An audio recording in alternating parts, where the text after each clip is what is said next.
Abraham के परीक्षा में पढ़ने का वर्णन। उसको बताया कि जिस बच्चे से, जिस बेटे से, इसहाक से तू प्रेम करता है ना, उसको लेके जा और मोरिया पहाड़ पे लेके जा। ठीक है। और वहां क्या करना, संग लेकर लिखा, मोरिया देश में चला जा। उसको क्या करना, जो मैं तुझे बताऊंगा होम बलि करके चढ़ाना। इस परीक्षा का मुख्य उद्देश्य क्या रहा, ये परीक्षा किस तरफ इशारा करती है। ऐसे घटना में ऐसे मोड़ आया कि परमेश्वर ने उसको जो परमेश्वर ने दिया था फिर से मांग लिया। लेकिन अब्राहम ने आज्ञा का पालन किया। और बच्चा पूछता है अपने पिता से, 7वें वचन में लिखा, इसहाक ने अपने पिता अब्राहम से कहा, हे मेरे पिता। उसने कहा, हाँ मेरे बेटे, क्या बात है। उसने कहा, देख आग और लकड़ी तो है, पर होम बलि के लिए भेड़ कहाँ है। सोचिए बच्चा कितना भोला है, लेकिन बाप को सब कुछ पता है। बाप ने क्या जवाब दिया। अब्राहम ने कहा, हे मेरे पुत्र, परमेश्वर होम बलि की भेड़ का उपाय आप ही करेगा। और वे दोनों संग संग चलते गए। लेकिन आगे घटता क्या है, जब वे स्थान के नजदीक जो परमेश्वर ने उन्हें बताया था पहुंच गए, तब अब्राहम ने वेदी बनाई और वेदी पर चुन चुन करके लकड़ियां रख दी और अपने बेटे को क्या किया, बांधा। प्रियो, जब अपने बेटे को बांधा होगा तो बाप के हृदय पर क्या होगा और बच्चे के हृदय में क्या होगा कि मेरा बाप जिसने मुझे जन्म दिया वही मुझे आज बलि करने के लिए जा रहा है। ये बाप का हृदय कितना कठोर है, लगता है ना कठोर है। ये इस घटना के जरिए हम बहुत सी बातें सीख सकते हैं। खैर क्या हुआ, बाप ने अपने बेटे को बांध करके वेदी के ऊपर रखा, लकड़ियों के ऊपर रखा, और जैसे ही छुरी उठाई तो परमेश्वर के एक दूत ने आवाज लगाई। यहां लिखा है 11 वचन में, तब यहोवा के दूत ने स्वर्ग से उसको पुकार के कहा, हे अब्राहम, हे अब्राहम। उसने कहा, देख मैं यहां हूं। उसने कहा, उस लड़के पर हाथ मत बढ़ा और न उससे कुछ कर, क्योंकि तूने जो मुझसे अपने पुत्र वरन अपने इकलौते पुत्र को भी नहीं रख छोड़ा, इससे मैं जान गया कि तू परमेश्वर का भय मानता है। हालेलुया। प्रियो, इस घटना को जब हम समझते हैं, पढ़ते हैं, तो हमारे रोंगटे खड़े हो जाते हैं। आपके किसी बच्चे पर, आपके बेटे या बेटी पर कोई हाथ उठाए या कोई उनको घायल कर दे, कुछ घायल हो जाएं, कुछ बीमार हो जाएं, क्या हालात होती है माँ बाप की। सोचिए, आप उस नजरिए से आप सोचिए किस प्रकार से अब्राहम ने अपने बच्चे को बलि करने के लिए वेदी पर लिटाया और छुरी ऊपर उठाई। परमेश्वर ने ऐन मौके पर जैसे ही छुरी मारने वाला था, उसी वक्त परमेश्वर के दूत की आवाज। फिर आगे क्या लिखता है यहां पर, तब अब्राहम ने आंखें उठाई और क्या देखा कि उसके पीछे एक मेढ़ा अपने सींगों से एक झाड़ी में फंसा हुआ है। अतः अब्राहम ने जाके उस मेढ़े को लिया और अपने पुत्र के स्थान पर उसे होमबलि करके चढ़ाया। अब्राहम ने उस स्थान का नाम यहोवा यीरे रखा। इसके अनुसार आज तक भी कहा जाता है कि यहोवा के पहाड़ पर उपाय किया जाएगा। प्रियो, उसके बाद जैसे आवाज आई स्वर्गदूत की, उसके बाद जैसे आंखें उठाई तो अब्राहम को क्या नजर आया, एक झाड़ी के अंदर एक मेंढा सींगों से फंसा हुआ नजर आया। तो उसने अपने बेटे के स्थान पर इस मेंढे को बलि किया और इस स्थान का नाम, इस जगह का नाम उसने क्या रखा, यहोवा यीरे लिखा है। इसके अनुसार आज तक भी कहा जाता है कि यहोवा के पहाड़ पर उपाय किया जाएगा। यहोवा यीरे का मतलब है उपाय करने वाला परमेश्वर, यहोवा यीरे। कई लोग इस प्रकार से कहते हैं कि परमेश्वर का नाम है यहोवा यीरे।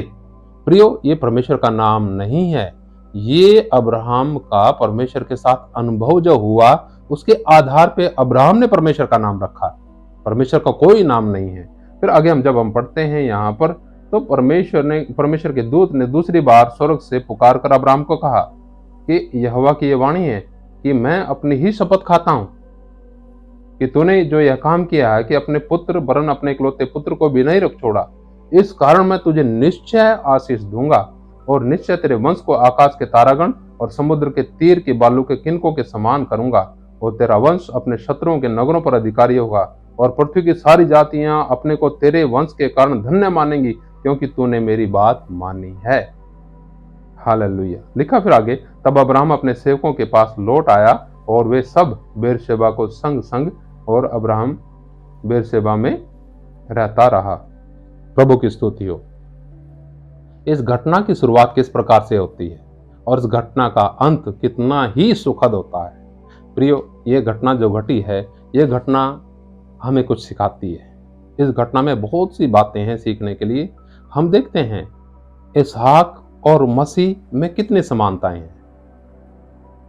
अब्राहम अपने उस बेटे को बलिदान करने के लिए लेके गया, जिस बेटे को वो बहुत प्रेम करता था।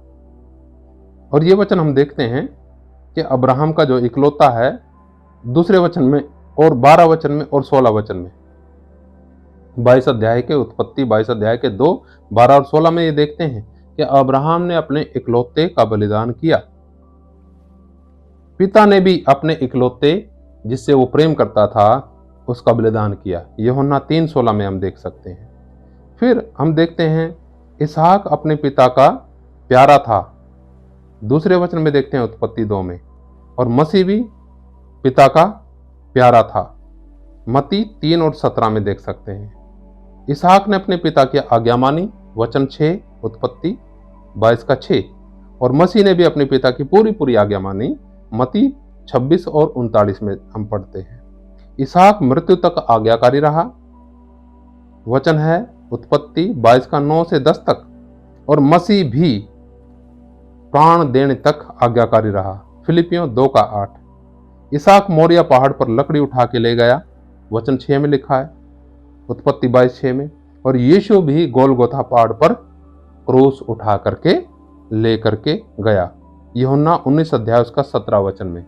बहुत सी बातें हैं जो मसीह के साथ मेल खाती हैं। यहां पर हम देखते हैं अब्राहम ने जिस बच्चे से वो प्रेम करता था, उस बच्चे का बलिदान करने के लिए वेदी पर उसके लिटाया।